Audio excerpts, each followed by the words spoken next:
Shalom, shalom, peuple de Dieu. Nous sommes dans la joie de vous retrouver ce soir dans votre émission jusqu'à la fin avec Jésus-Christ de ce mercredi.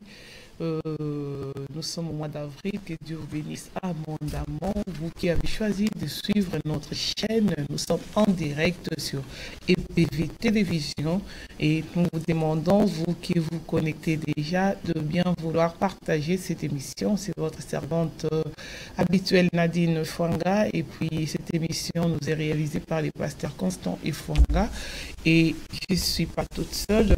Comme d'habitude, je suis avec votre serviteur, le pasteur Massamba. Bonsoir, pasteur Massamba. Bonsoir, maman Nadine. Niveau son, ça va? Hein? Ça va, oui.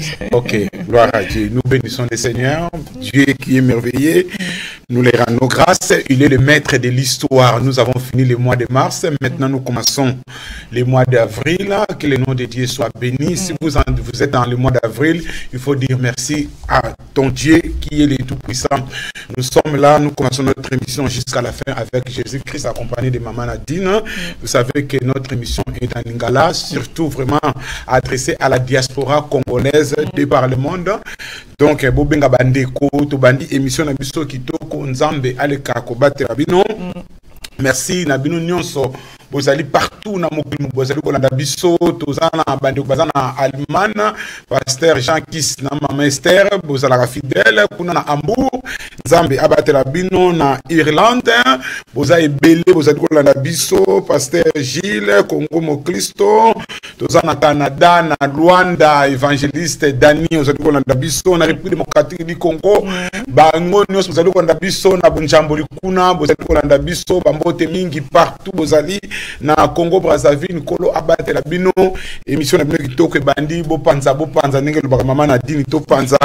Donc le tozana thème kitoko mais tozana sango vraiment bon moni passer Massamba lati noir tozana sango ya mawa vraiment sango ko libiso na awa na France tozana bakaba DCBL mais tozana ka ya mwana na biso auta kokufa selon journal Le Parisien ndenge lobeli biso awa mwana na biso toyebi mwana na biso Ange mwana ya mama na biso Maza mama oyo adingi Yesu mingi donc to kesiko na église Ebenezer na choisi le roi et pas matanga ezali.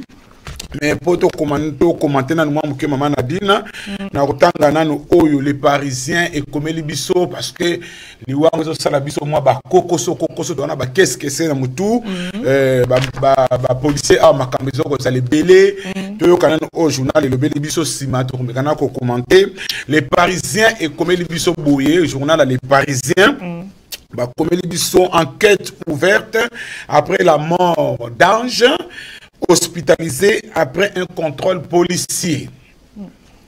Selon la préfecture, le jeune homme aurait ingéré une substance non identifiée qu'il transportait. Sa famille s'était émise de ne pas en avoir été informée avant vendredi. Comment est décédé Ange Dibenecha?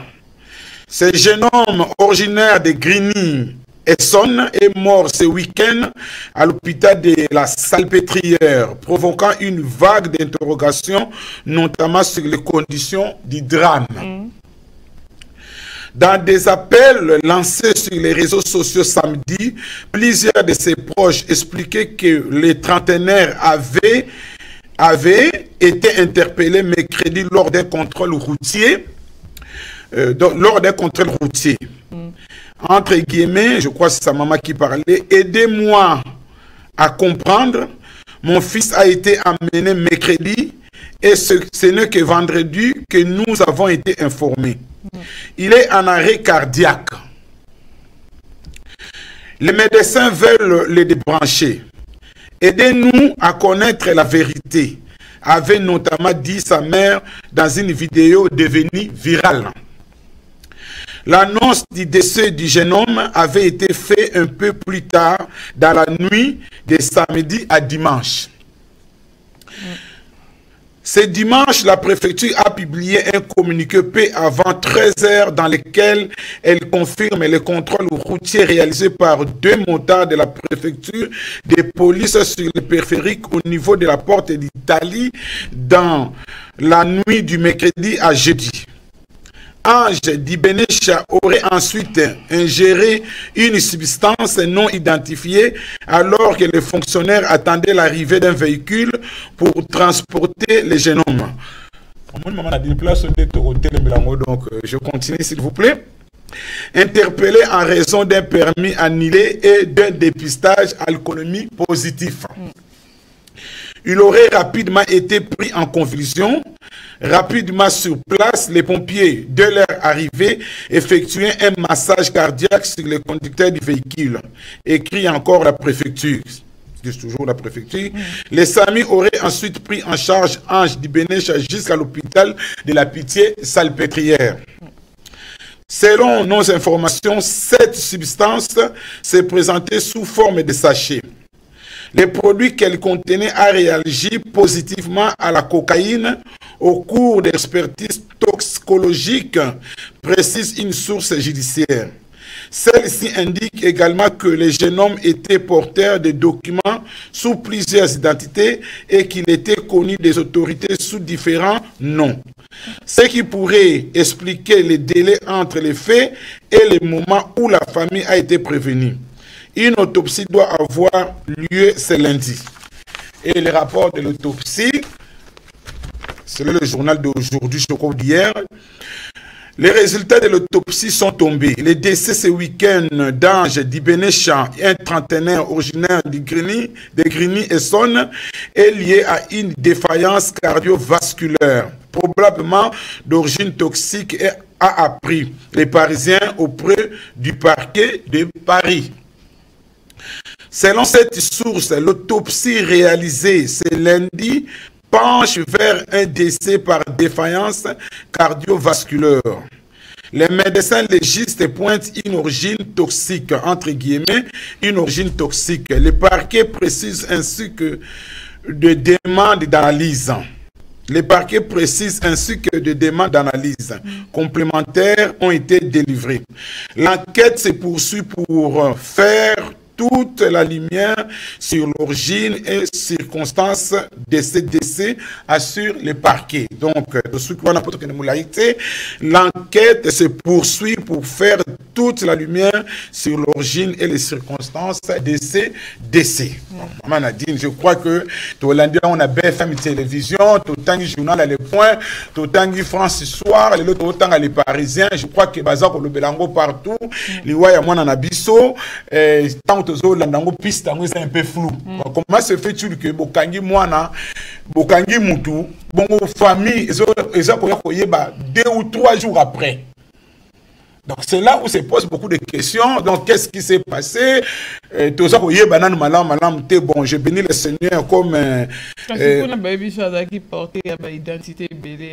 Bon, on peut si raison, mais bon, je ne sais pas.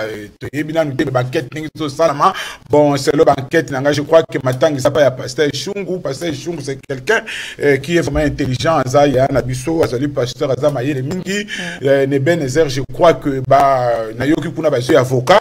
L'église kuna pas na bango donc Nzambe asunga que makambo to landelango parce que moni baba vivre oyo ezoko sala makai salimika na moi na biso tende to ça n'arrive pas qu'aux autres. Moi-même j'ai passé par là, moi na de la ma belé to mona makambango to zoyo kana ba famille belé makambo belé zo ko ya zaka na communauté congolaise na communauté congolaise te zo ko la bekole belé ya Traoré aussi Traoré ouais kufa ki na je crois na Beauvais ou na 95 je crois. Moi nous akufa ki le bazo landelango makambo ngeza na mboka oyo mais bon bref to ko lo bakara que qui mise à la libota qui mise à la maman ce que moi je peux dire na libota total la nzambo azali nzambe na biso c'est vrai l'état azali ba juge bazali la police des polices azali oyo landaka makambo mboko pe vérité bimaka kasoko ba mbila basala ki mabe na banquette oyo ba bazo landela sikoyo sûr et certain to kozwa réponse mais EPV télévision tout ça elongo associé na bango to pesi bango ba méconnaissance donc nzambe azala voilà bon moi na ça de l'exemple hein moi na yoka ki Mireille son papier ça qui témoignage na mona pe ba vidéo moi na ça la kinzambe oh ba yambiye sumasi ya la Bible nous dit que heureux ceux qui meurent dans le Seigneur so mona ba oh ba ko kufa na Kristo pe yeso lobi na tikeli bino kimia to ka to lo bana sœur maman na biso maman azali maman on a yebi penza banda ifa banda epoka pasteur Mathieu to mona ka maman na vidéo maman linginzambe mingi maman kimia ezala kati na libota na bino mobimba to za associé na bino elongo na mabondeli nzambe azwa lokumu to liki na point wana to bandi émission na biso to zo ko parler na likambo etali savoir vivre bande ko mingi maman na dine mercredi passé to le blé likambo etali propriété na hygiène batato ya salité donc to koto simba ki ba maman penza te to finga ki batata sa maman va et to ba ki ba maman va mais po ba bina nga ke pasteur zongela yango obeti CTT mais na zana tension ya zongela ngote to ko zongela ngomba la sima to oya zaki na matoya ko yoka yoki o to lobaki to ko quitter le Saint-Esprit pasteur alobaka ndambo memolimo mo santu akota na mitema batu ako développer kati na yo yango je sabana loba oya zana matoya ko yoka ayoka oya zana mitema ko bomba abomba le lot zana en terme c'est bien to zali ko connaître un sujet oh je crois que bande ko zana ngola ba benga ki pasteur Dani évangéliste Dani benga ka bi pasteur au zana thème ni le lona bi o zala surprise thème les ali ne vous inquiétez de rien. Ne vous inquiétez de rien. Et le Seigneur Jésus lui-même, il a enseigné, il a dit, ne vous inquiétez de rien. C'est pour cela, maman a dit, à retendre la biso, to bandi na matché, bobanda ropanza, zala scotché, landa biso lelo, maté à lelo, kozala malamu, et kosungo passe, masamba, pesta kabino, oe, moka vivre. Ne vous inquiétez de rien. Souci ni ozana yango, to bandi na matché 6, oe, bani vraiment, ça y est bien, matché 6, to bandi na verset 25 na 27. Dazo kota ba partager pété, hein, bako bako tu vas partager. On a déjà partagé. Et puis, c'est donc un masolo à l'élo. On va partager. Merci. Voilà. Donc, tout ça, Matthieu 6, tout ça, à 25. À 27. D'accord. C'est pourquoi je vous dis, ne vous inquiétez pas pour votre vie de ce que vous mangerez, ni pour votre corps, de quoi vous serez vêtus. La vie n'est-elle pas plus que la nourriture et le corps plus que le vêtement? Regardez les oiseaux du ciel.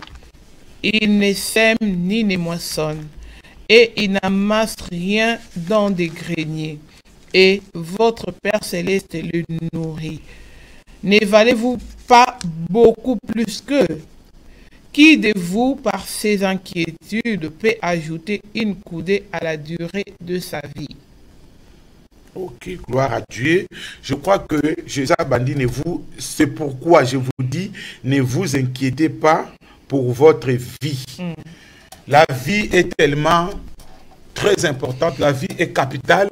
Il y a un moni awa ba docteur partout docteur nyospara awate mais surtout à tous au monde en France, tout en Europe, ba docteur ba salaka nyonso mutu akufati parce que vie est très important. Soit de l'eau perdre vie, tout le monde on vit qu'une seule fois. Quand on est sur la terre, on vit qu'une seule fois. Nous devons profiter de la vie. Il y a un faut battre la vie, il y a un faut parler dans cambo et savoir vivre na ba sous-thème tozo que ne malam to belel kamba hygiène na propriété, so mutaza salité azako détruit vie naie malembe au monde awa Jésus a on a barragé ça vraiment les grands psychologues les gars psychanalyste nyonso ba psychologue nyonso ba piste Jésus mutaliki bangwa ne vous inquiétez de rien pour votre vie. Nkola zalaye ko bango pourquoi cette émission ce soir ezali pona ko kebisa ko lendisa bande ko biso nyonso oto ya awa na mboka oyo to tika République démocratique du Congo to ya ko to yeki ko luka mais maman na dit bana na nzambe ko lukango e komi ya course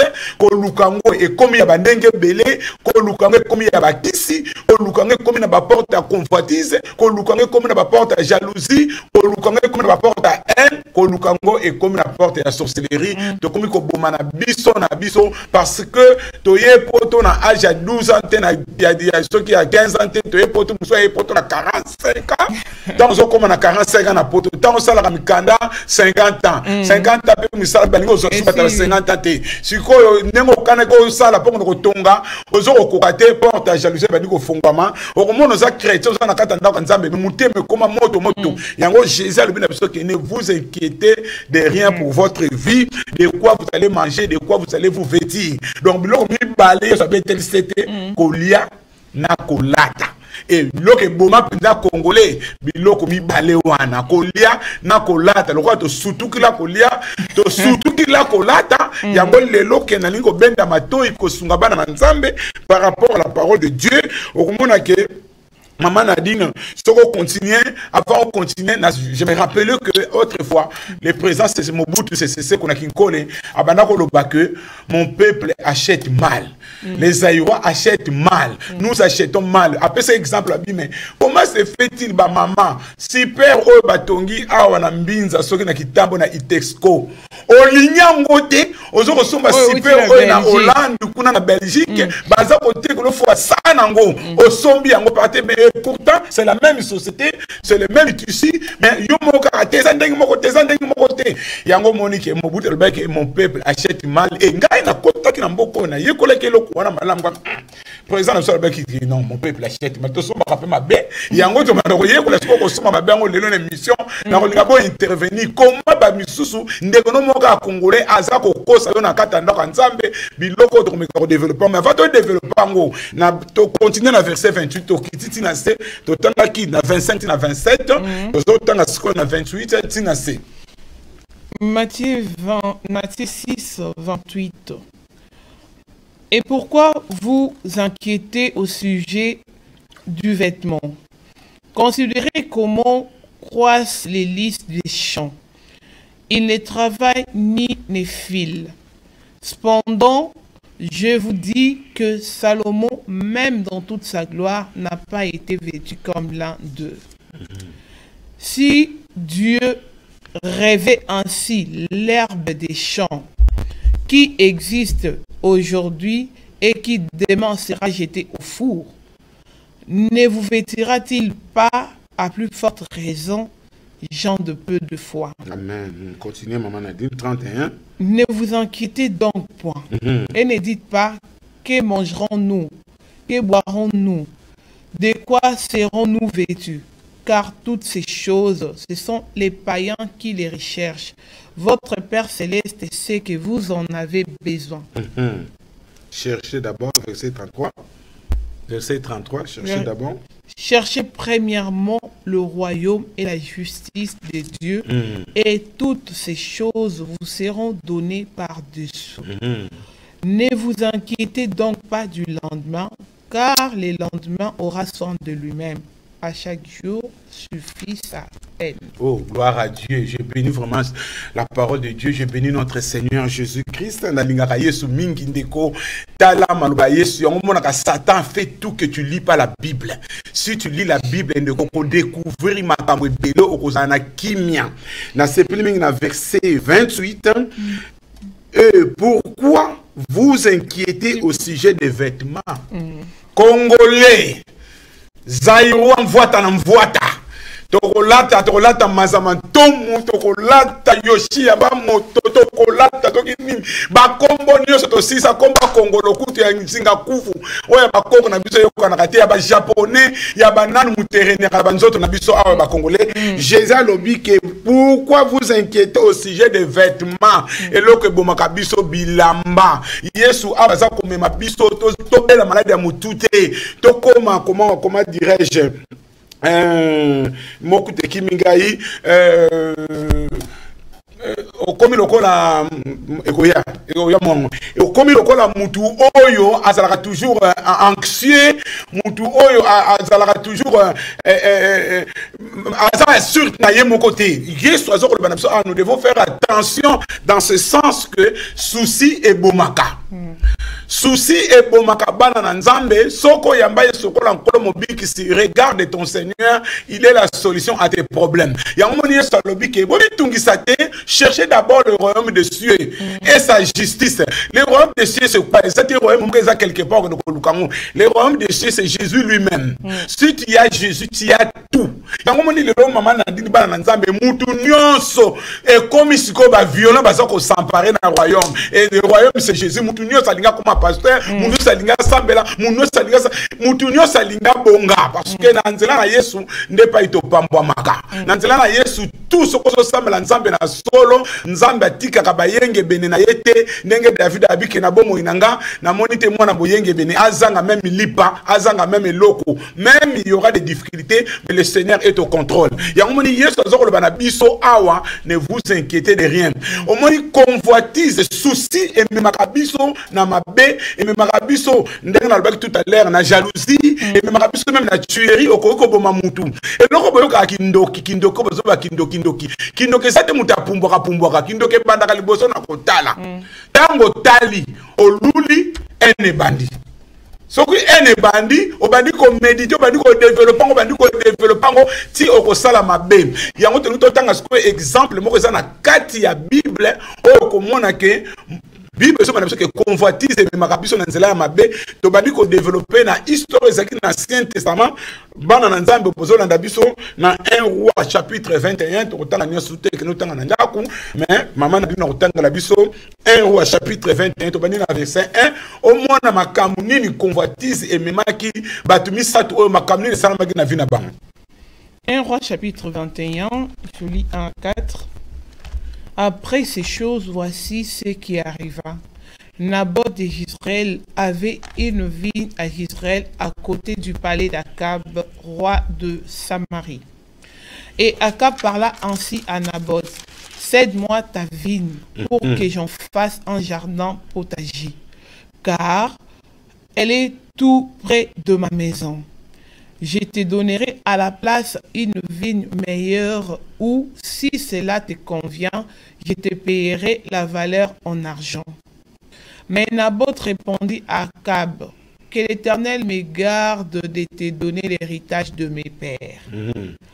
Akab rentra dans sa maison, triste et irrité à cause de cette parole que lui avait dite Naboth d'Israël: je ne te donnerai pas l'héritage de mes pères. Et il se coucha sur son lit, détourna le visage et ne mangea rien. Amen. Maman a dit ça, na lecture. Tala verset 4. Tala verset 4. Verset 4. Akab rentra dans sa maison, triste et irrité. Au monde, il y a signe okindoki et bandaka. Donc colère et comme na mawa oyo ya mawate ya compassion te mawa oyo ya mabe dans ce sens que ye Akab azali roi Akab aza mukonzi azana nyonso akoye kolongwa na pe akosoma ne terre pa mususu asali potager na ye asali jardin na kitoko mais problème ya Akab c'était quoi atelema na fenêtre na ye atala kaka na botte kuna soki na botte osala bilanga na ye na makanisa zolo ba oh tato bilango il fallait soyez à l'angaï. Il ne peut pas rester ici. Tato nini si omoni convoitise e banaka na makanisi nani aza pembeni na yo nani bozala kana ye nani botambola kana ye makanisi ni nazaka nango pona yo. Dieu sonde le cœur, il connaît le nombre de nos cheveux, il est omniscient, omniprésent, omnipotent. Nani ozala kana ye oyo kanisaka pona muninga ya mabe nzambe azwa komona yo Akabi awa azwa kokanisa déjà que bon le kwa naza mukonzi tout est permis aye pa ya Naboth aye kosenga Naboth abine non oui, c'est l'héritage. Il y a un héritage, héritage, ma pangue, héritage, je suis teka kangote. Naboth jamais ni kambo ko salama na kopesa yo yangote. Et dans verset 4 ba bina bisoke Akab retourna chez lui, a irrité en colère, azaki na kanda ko sakana triste. Et partie B et le bina biso nini que et il se coucha sur son lit, détournant le visage et ne mangeant rien. Tala basigne oyo et même na convoitise oyo même na kindoki pour mutalobi kaka non makambu e bandi abana kola la boye akomi kola na boye abana kola na boye akomi kola na boye et il ne veut pas manger. Et son maman a dit no continue à verset 5. Total ce que intervention ya maman yo na kati ndako tango tata za na problème osungaka to obomaka maman a dit to continue à verset 5. Verset 5. Jézabel, sa femme, vint auprès de lui et lui dit: pourquoi as-tu l'esprit triste et ne manges-tu pas? Il continue.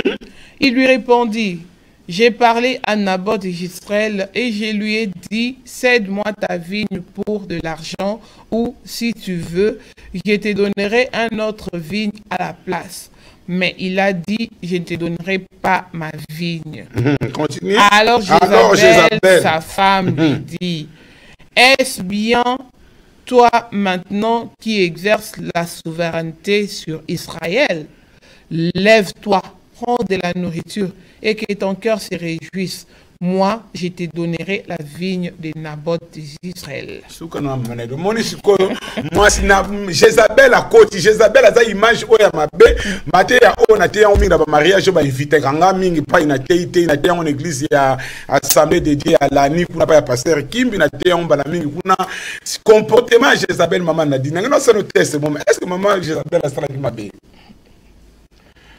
Qu'on soutenir mon bal bon, en tant que maman à soutenir mon bal mais bon, après, to soukiga, ah ouais, tu continues à soukati. Ok, Jézabel en tant que moi, c'est à consoler mon bal ok, merci maman a dit, bravo. Au moins, en tant que moi, si nous sommes associés à mon bal maman dans le Seigneur, sokoye bakatiti dans mon bal tes sœurs dans le Seigneur, il est temps maintenant, maman, oye kola kamobali na yo. Moi, si nous qui par mon bal très la bague na hygiène, les gars qui baléleki, ala lumba solo tiki ka azara ka bongo amesa ne ka bongo boko ke de fait boko mo swana ba bazo se ka mobali na yo moi si foye ba ka mobali na yo côté ni mobali na azala ka Jézabel ta ute ko table ko oh akabi ni boy on a la koto nyo koto pesa nga muno koti si on pesa ka sumu Congo qu'est-ce qui se passe oh kutu babilo na tche kuna na cuisine on y était na ko lia ndenge ni na ko lia ndenge ni makamuni no na bot Naboth a salini Denkamba Naboth.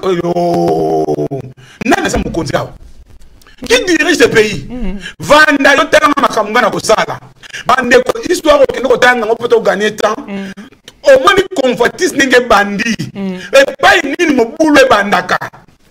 Tangu likambo e bandi Jézabel a zui les devants. Yango mama keba na ndako kozwaka les devants mususu kozo zongo positivement pour nous aider mobali no une femme c'est une aide dans le bon sens ko na sens c'est Jézabel était au komona lukuta e bandaka le bandi lelote Jézabel asala ki tuti Naboth akufaki likolo kaka ya e bandaki simple hein soko bandi na verset au komona ngo penda pété ndeko keba na mutu ayo senga ko mungu na ndako tina poto to senga na ba mungwa tina poto to senga luti kelo sulanga mungwa kuna lelo to ana mungwa te ça devait tout un problème.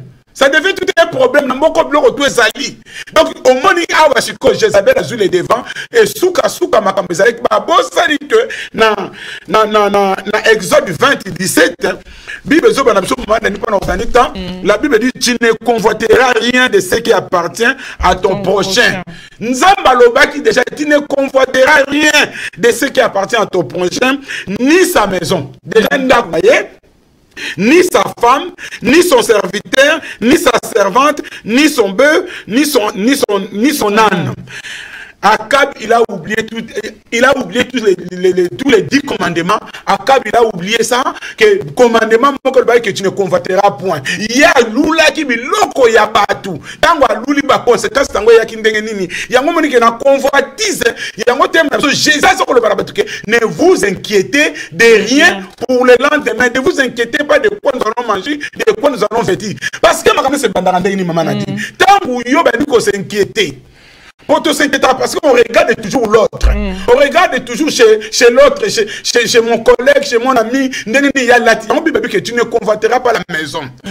Donc, on va développer au moins la maison, la femme, la serviteur, la servante, la bœuf, la âne, la Bible, tu ne convoiteras point. Et l'on ne tient pas conflit dans la communauté, et l'on ne tient au boulot. Combien nous, les chrétiens, nous n'obéissons pas à ces commandements? Combien nous, les chrétiens, combien même dans nos églises, c'est pour cela. Maman n'a dit de savoir vivre.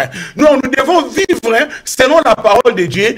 Nous devons te contenter de ce que Dieu nous a donné. Ce que aux anangote, nzamba ko peso makasi au travailler aux joango mais pas par rapport à l'autre. On m'a dit ne vous inquiétez de rien. Les lots la communauté na biso, je crois que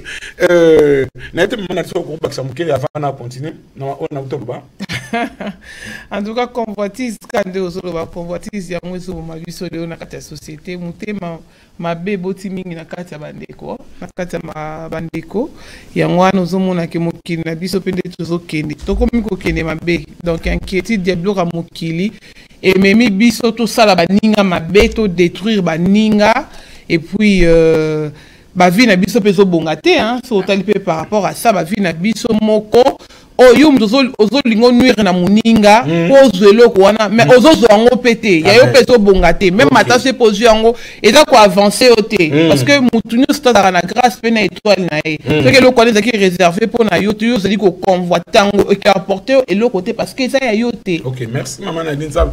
Bravo, que Dieu te bénisse maman. Au moni comme maman Nadine le bique ozo ko cause eloko wana ko zongo te to kotanga tout à l'heure au moni na pesi émission on a ça ko le makambo ya savoir vivre ndeni to ko mokili oyo o kimia ezana na banda na biso kimia ezana na ba famille kimia ezana na lingomba. Aujourd'hui l'église ce n'est plus un endroit de prière, aujourd'hui l'église ce n'est plus un endroit d'intercession, aujourd'hui toujours vivre sous ce chalet on a une communion fraternalité comme la première église au temps des apôtres, ils étaient d'un commun accord ensemble, ils priaient ensemble parce qu'il na bolingo mabondeli tout.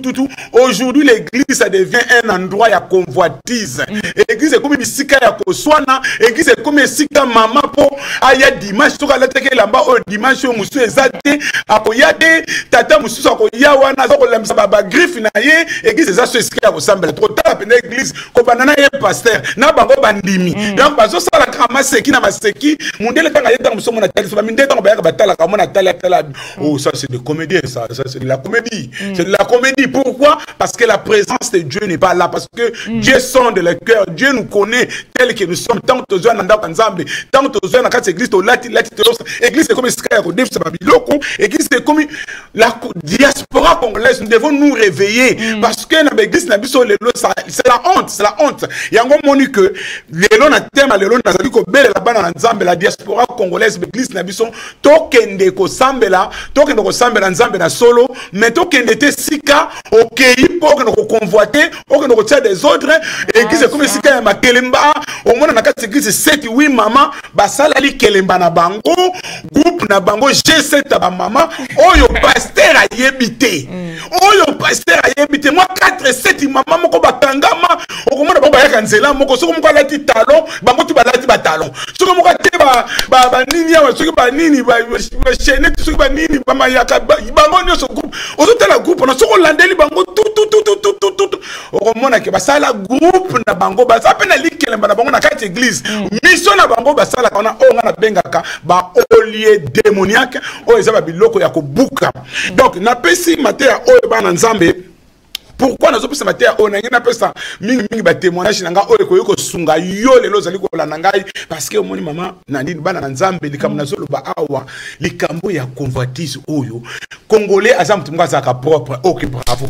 Congolais azam mutu ngate ba kidisa yi ndena ba ki ba mususu ke banda do mataki na avion na Air France wana soki na Bruxelles Airlines avion c'est ça l'atterrissage biso banda to tikala kana likolo to zala kana likolo ngozana ndeko avion lo le kita yo pe kita en avion parce que bado uta na kisaso za kana likolo za kana likolo kita lelo na kombo na Yesu Masia à travers le Saint-Esprit les fruits de l'esprit et à la carte na l'amour la patience la joie maîtrise des choses à la carte na okomona okoresime ngai bana na nzambe na pesa ka témoignage oyo mingi tango na ye France sika na soko sika ngai mwa muke to salaki na Créteil na pauvre grand maître Lick maman na dobiso ye sika to ka curie hein donc no mona ka Tour Eiffel na kina monitor Eiffel on a monitor Eiffel na epoto na ketambo na centre commercial na Créteil Soleil to salaki na ba Marite que je salue na kena Créteil Soleil sikona ebe na makamba ba solde ninge salati na ke mona ba tielo mo kuna ba cheka on se fait à 25 francs ce que ça peut coûter so penini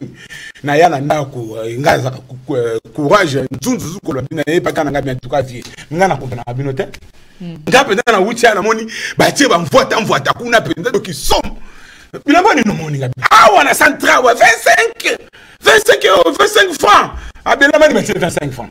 Et là, mani omoni, Abelamba babi, hôtel bien, Nathalie. Abi kende zonga li sutala bien. Nathalie 25 babi. On ko ba tout. OK, grand abi la habite à la lake. Abi vanda nanu, na vanda kit. Abi lake omoni. Omoni to refel wana. Et qui maté. Et qui maté. Omoni centre commercial à Créteil wana. Et au qui maté. Tout ça a su quoi été ça, le quoi tout ça été. Wana comment il était. Abi le quoi tout ça été. Automne goya, hiver goya, printemps goya na ngoli susu, mukolo bana ko sala.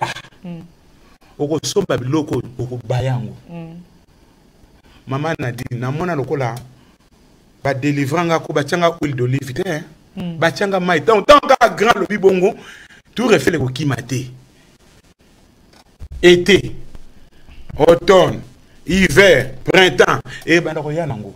Oko sala mbongo. Yango même les mêmes conseils na comment opé sa bana na nzambe ke ndeko oyo yesika oyo na kati ya mboka oyo soki na nozuite zala mutema okita.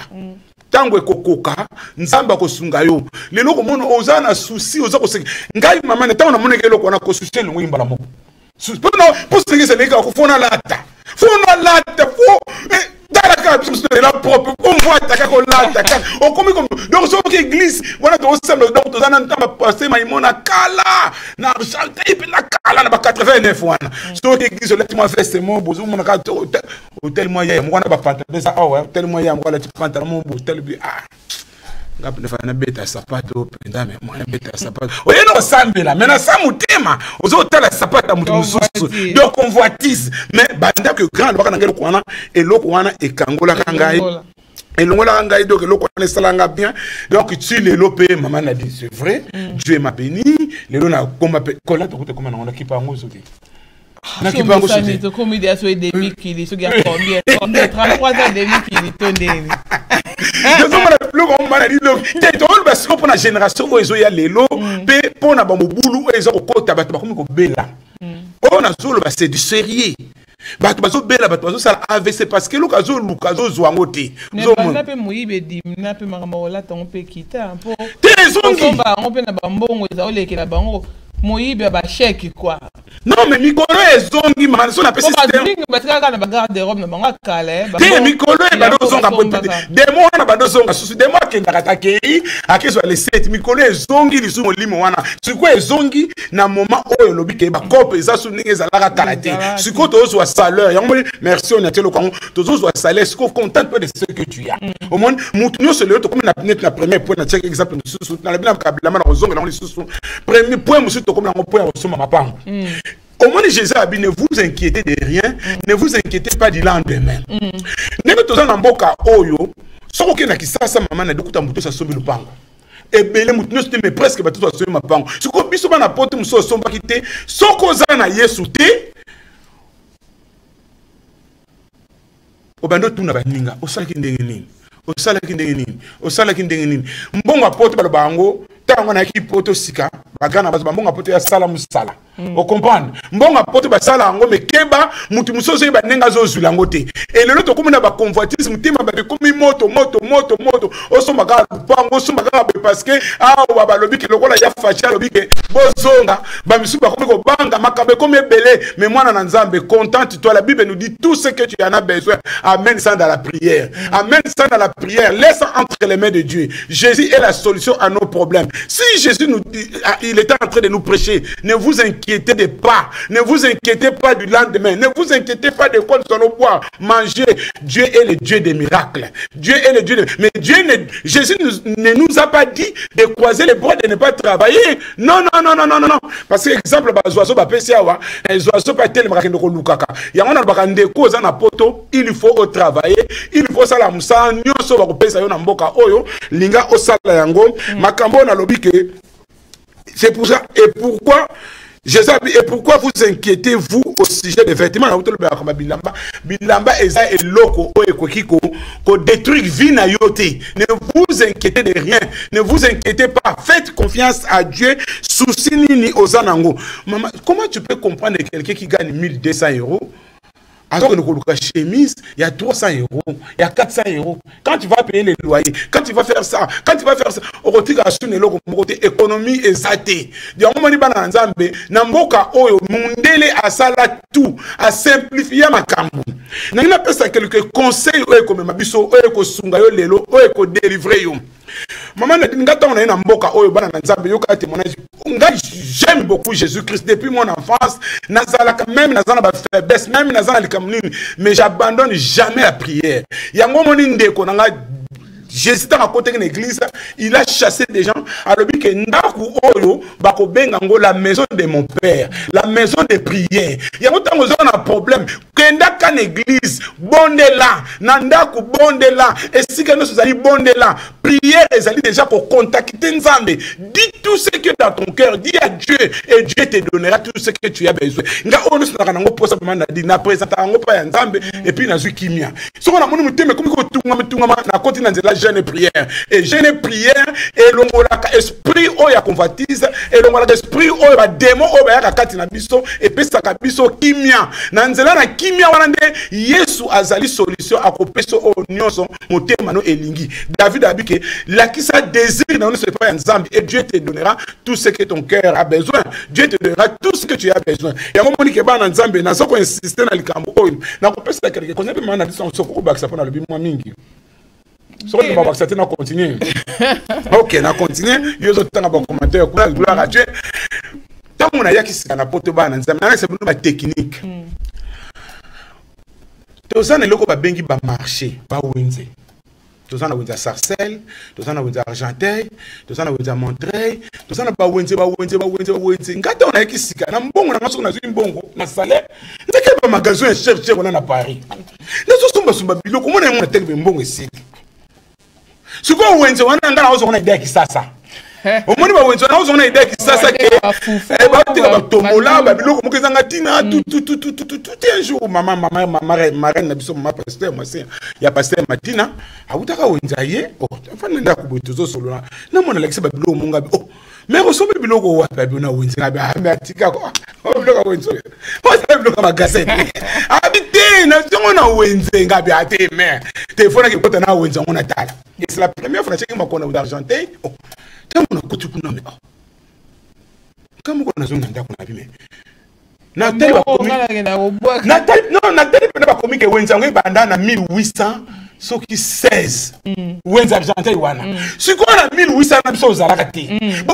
Comment Congolais comment on orgueil wana mboka oye mboka bata mindele mindele ba mo ba kolomboka ba zo kende wensango siko yo na kigurodo na yo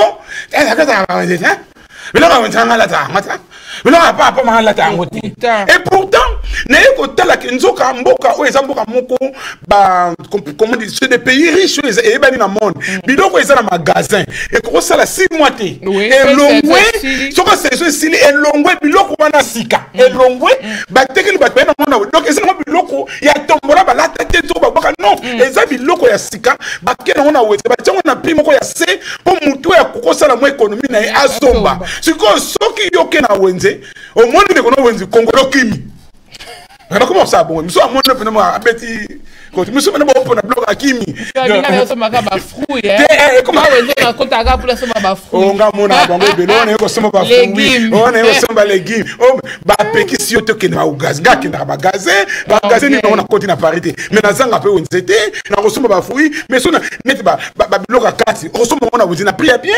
Single auto ben na single ku na wenze ba tchango ya sika coton ya bien made in Portugal na 3 €. Na magasin okuta on a 12 €. Somba sko 10 kuna somba on a 5 quelques. Kuna eloko somi na moins cher ndeko nanga congolais mikiti sato ya na mboka bata mundele mikiti sa ndeko tika lolendo mama de ne ko mona suka mususu ya brocante eloko to benga brocante au moins ba brocante mama Nadine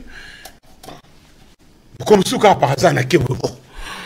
Si on est au continent, et tout comme la période de la brocante, si on va dans Nzambe, que kendaka brocante soko za na mboka na bino kende brocante okomona ba mindele ba bimisaka biloko ya sika ba bimisaka biloko abi omona caméscope moko asombaki azana na bana te azana ba caméscope tant misatu ya sika tia mona primo ko ya se yo kaka ki grodo ona kokende ba psikana te ba komona nga mboko te bango ba kolomboka ba banda biloko wana kende ko sombe eloko na yo vis pour toi-même ne vis pas pour les autres problème la biso on regarde toujours l'autre et quand on regarde l'autre verset oyo ya souci bando kota yo ya convoitise bandi parce que tu veux montrer que tu es au-dessus mais to kuta na bino biso ne sona kontara ka kuna pa to kendaka donc ça ba exemple na mekai ko tchacha pour esunga biso et puis eloko monsieur za ko boma biso o faut ba délivrer biso ba système oyo ya 4 fois sans frais. Ba système oyo Amazon azana ngo ba système à 7 discount ba système ya Alibaba ba système ya AliExpress ba magasin pose la maîtrise bandeko au moins 4 fois sans frais le lobby bon on a eu montre oyo 4 fois sans et ça on va montre 4 fois sans frais au côté sur internet lobby sur au moins sur sapate moko 4 fois sans frais lobby sur au côté ozalaka no kana na banyongo mbula na mbula vraiment que le Seigneur puisse nous aider bana na Nzambe toza la mayele na situation on a zo expliquer mais soko ki toli na ngai e ko sunga yo okozana na kimia contente-toi de ce que tu as. La Bible nous dit contente de ce que tu as. Na pas ça sous témoignage mon toza na mboka oyo France ba na Nzambe be mission kitoko eleka katoza na courant 24 et ça te le vois pas na biso kuna et pelaki na Kingasani et bebi na Njili et pelaki na Lemba même na Gombe na Mbinza courir comment ko katana même na ma campagne kuna na kineki na Mbinza pigeon oh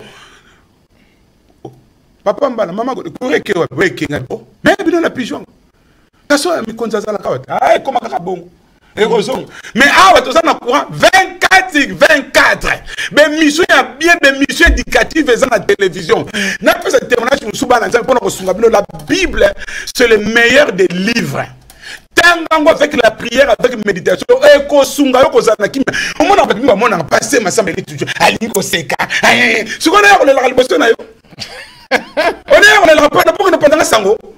Ce qu'on est dans ce cas, oh, passer les lignes, mais non, la Bible dit soyez toujours joyeux en Jésus-Christ. Dans la vie de Christ, Jésus-Christ, quand je prie, je sais qu'il va répondre. C'est pour ça que je ne cesse pas de dire, même si toutes les portes sont fermées, il y a toujours un portail qui s'ouvre au nom de Jésus. Hier, soit maman, na M6 na télévision, après 2 semaines, ils ont une émission au capital. Bana na Nzambe bolanda ka mission wana ba brocanto yo ba vente lelo ba commerçant bana na Nzambe ba congolais ba zo sala ba faire o ba fongoli ba société ming ba zo kolanda mission au capital un jour na vendre na Holanda capital boye comment okoyi ko acquérir HLM vite fait ndeno ko zo HLM ah bon na vendre na Holanda donc makambe belé to yeba kate zaiwa congolais yo kaka o muninga lobby banda kuna poste comme il passe. Donc, parce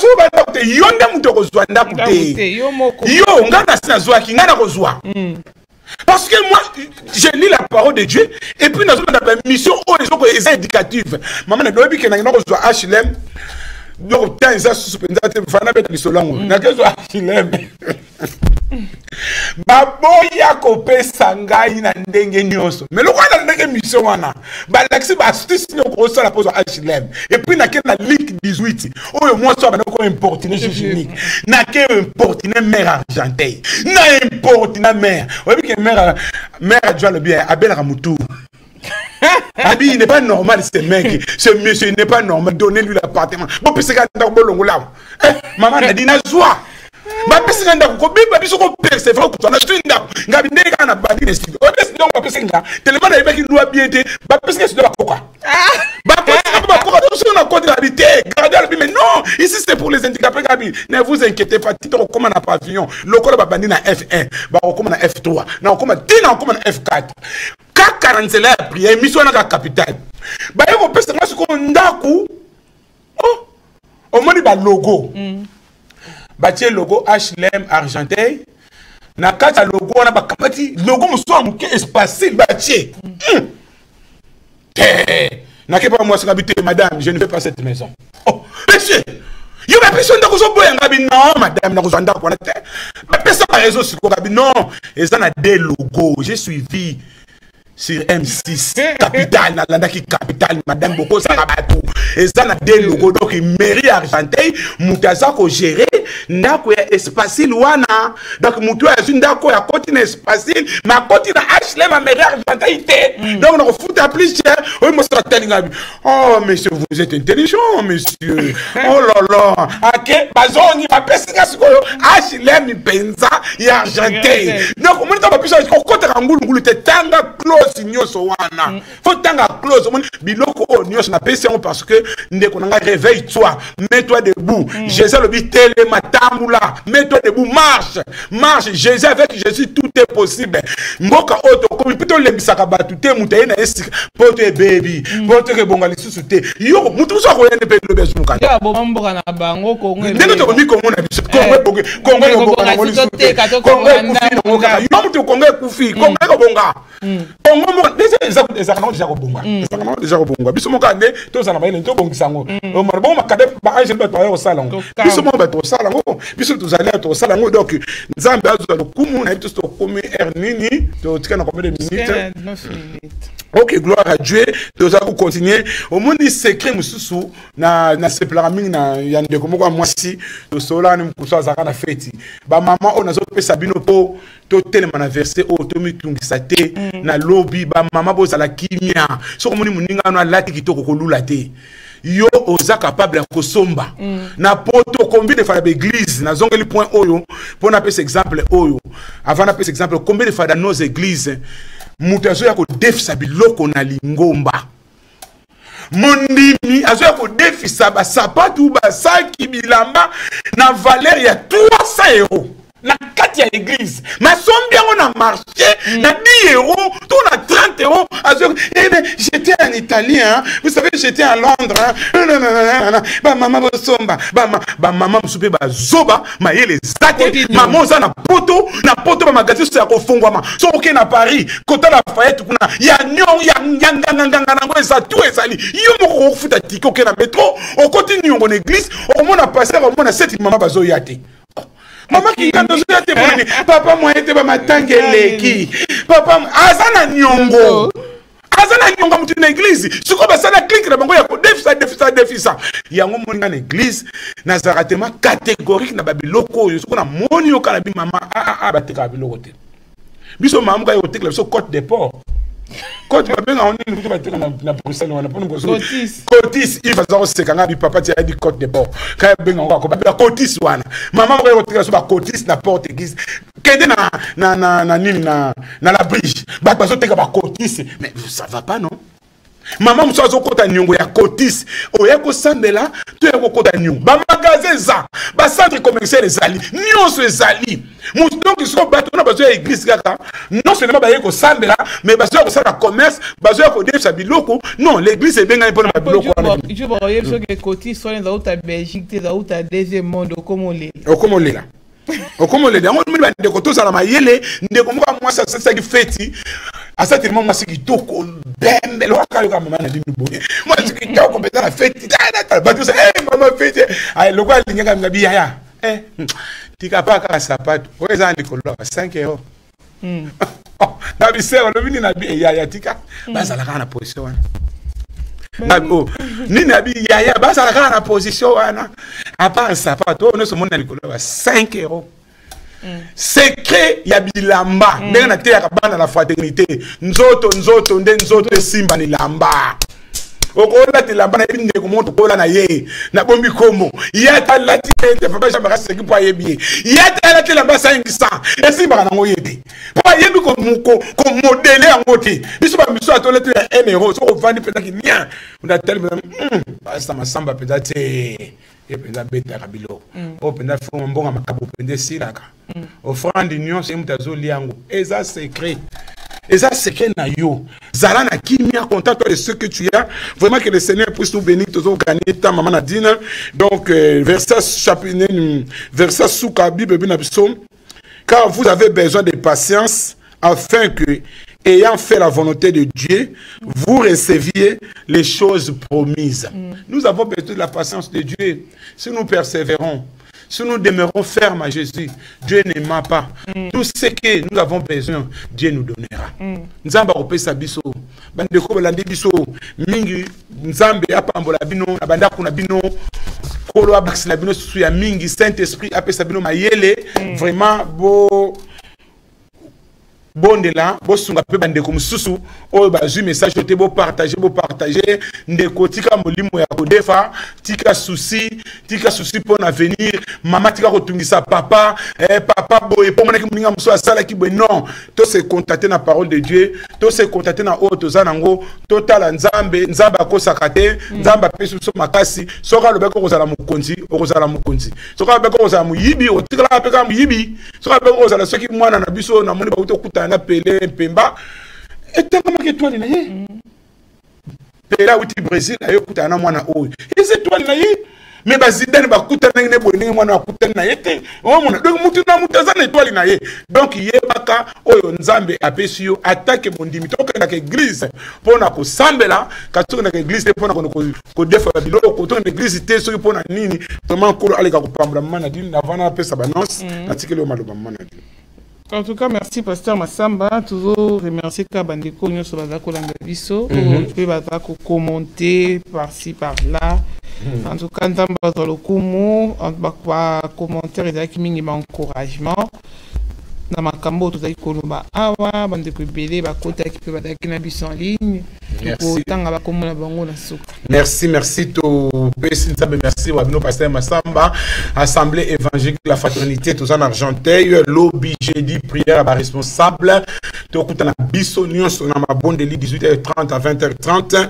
C'est samedi tous en veillée mortuaire ya maman ya frère na biso Guy o ya kufaki matanga ni tolobaka matanga couramment donc tokubako panzango na Saint-Denis 17 rue Libération bako panza matanga kuna donc biso tozala kuna partir ya 20h tozala kuna tokabula mawanande kona biso tozana bakaya ba décès topesi ba mes condoléances na famille ya bande kona biso na bonjambo likuna numéro 42 et pas imwana na biso Claude Dia oyo ba bengi mingi chojos ba surnommé comme États-Unis à Kufaki donc ba mes condoléances na Tseka Ana Yalwela son babino nyonso kuna na bonjamboli kimia ezala ko rekobima samedi ba kokundango dimanche oyo pe de konabiso gypsy yo ya kufaki na Londres enterrement ezali le 20 avril na Londres kuna je crois na 20 midi to pesi ba mes condoléances na famille Mobimba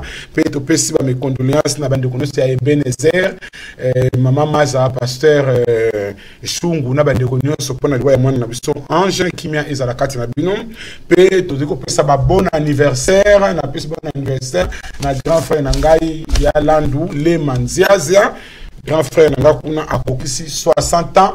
To souhaiter bon anniversaire kimia ezala kata mabota na bino nzambe apambola bino nyonso bolandi biso nazokisima loba pa ya mama Nadine. En tout cas bon anniversaire na ba nyonso tout ba koti na mois d'avril oyo ba ko célébrer ba anniversaire na ba na mois d'avril do pesi bino nyonso tout ba bon anniversaire nzambe abakisela bino ba mibwebele bo umela. Donc, merci na bande Kogno, surtout à tous nos bien-aimés qui nous ont suivis à travers le monde. Nous disons merci. Pasteur Massamba Bandeko, nous avons Jean-Claude Kiss. Jean-Claude Kiss, Allemagne, oui, na maman Esther. Ok. Donc, merci Mingi, Bambo Tenabine Komi, et puis Ndeko Christophe Mafuta. Donc, Nzambe P à Pambolayo, merci na Ndeko Rigobert Kunku, Ndeko Bouissogolo, Maman Rite Moussamba. Nzambe ya pambola bino, papa Jean-Marie Dibayoula, Nzambe ya pambola yo, pasteur Constant, merci pour la réalisation et l'émission Oyo, et puis merci l'équipe technique de Bisso et EPV Télévision. Vous voulez couvrir un événement, n'hésitez pas à contacter EPV Service. Nous vous offrons un travail de qualité, donc n'hésitez pas à nous contacter si vous voulez passer une émission aussi. Nous sommes là en direct sur ces plateaux tous les jours. Surtout maman Nadine pour le mariage. Oui. Mon temps on service, on va service. Donc ce que bala, ndeko zo bala. oza mwana nzambe pasteur Constanza disponible na équipe na yemo bimaso l'image ma kitoko boye boya ko louer télévision EPV boza na séminaire boza na makambo en tout cas surtout pour na mariage mingi pasteur Constanza on a plus na bonne le que bien image costimage za wana pour na image na bino ba vidéo. Donc, vous avez besoin de faire passer la publicité. N'hésitez pas, tout ça toujours donc, continuez à soutenir chaîne Nabino, soutenez-nous. On a toujours besoin de vos soutiens. Équipement Nabiso, tout ça, on a besoin encore renouveler Moussoussou. On a monté maman à l'Inkosunga PV Télévision, à côté toujours participer na Koben Nabiso, na ba contact Nabiso Oyo Ezalaka, na Kati, na ba émission Nabiso, tout na site Nabiso, beaucoup de coordonnées surtout. Et puis merci, on se retrouve mercredi prochain na Kati na émission jusqu'à la fin avec Jésus-Christ et le monde pasteur Massamba pour la émission sous tout le monde na Kati na semaine. Et puis on vous souhaite une bonne nuit, bonne journée selon l'heure à laquelle vous nous suivez. On se dit bye bye. Que Dieu vous bénisse.